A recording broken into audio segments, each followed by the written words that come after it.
Hey, so I'm going to do a very simple demonstration, quite powerful but simple demonstration, to show you how just one word not understood can actually lower aptitude and completely stop a student in his or her tracks.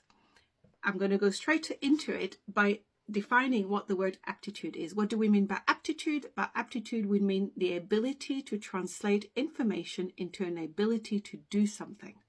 As simple as that. And I'm also taking a definition here from the 1895 Lloyd's Encyclopedic Dictionary. Each dictionaries will have slightly different definitions, but I do like that one, the ability to translate information into an ability to do something.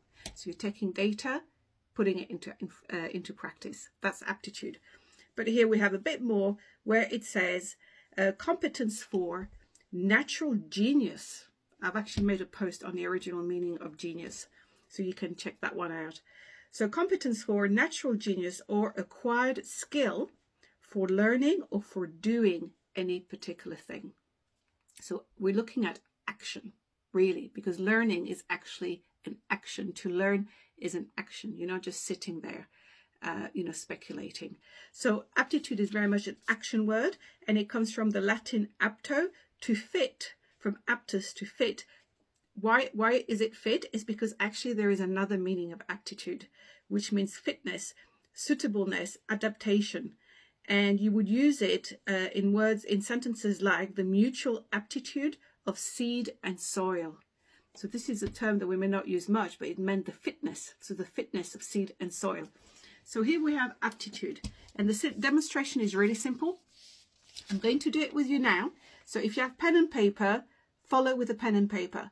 If you haven't got pen and paper, please try to do it in your head or with your finger. But the whole point here is you can copy that demonstration, and I would like you to copy that demonstration and do it with your children or do it with friends, and have a good laugh at it, because you will be quite surprised. So we're looking at action and being able to do an action, right? Okay, so it's very simple. So here's the exercise. First, you draw a house, right? So you draw a picture of a house. So you do that now, or imagine the house, okay? Then you add a tree to it. Good, so you get that done. So you have your kids draw or do it yourself. Now add a flower or two, okay? So get them to do it. So this is all action, right? You're getting an instruction and you can do the action.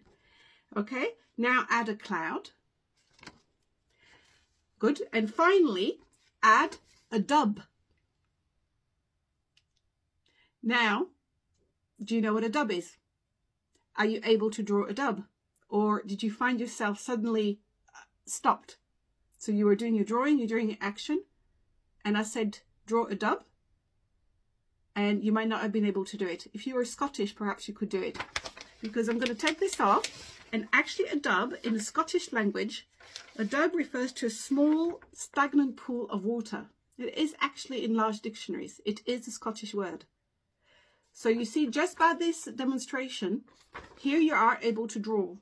Then the next instruction was draw a dub, and you couldn't draw a dub.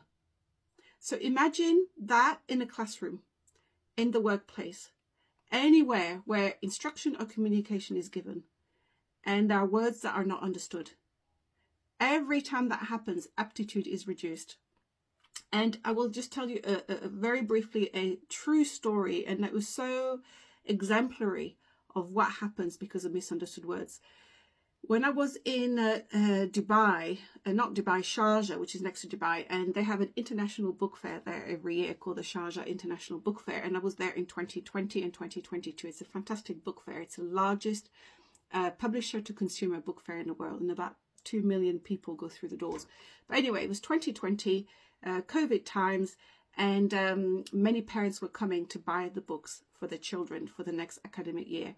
And I spoke to many parents, obviously on education, and finding out, actually, particularly, I was doing a lot of surveys, particularly finding out if they believed that memorizing to pass an exam was truly education. Obviously, you can guess that every parent and every student all answered no. They knew it wasn't education, but here they are paying tens of thousands of pounds in private schools to memorize and to pass an exam. At any rate, this father said, when I talked to him about this exercise, he said that had happened to his daughter. She went in an exam, and it was a science exam, a chemistry exam, I believe. And one of the questions referred to an experiment, and the question asked, how would you carry out that experiment? Now, most of the children over in this country tend to be foreigners whose native language is not English. Anyway, the poor girl had no idea what carry out meant. She only knew one definition of the word carry, which is obviously like to carry something or carry a bag. So here she sat, totally distressed and failing her exam because she did not know what the word carry out meant. And as soon as she went home, told her dad, and the dad said, oh, it means to do, to perform. And suddenly it all cleared up. One example of an infinite, billions or trillions of examples of problems that we run into when we hear words that we do not understand, and our aptitude is immediately stopped in its tracks.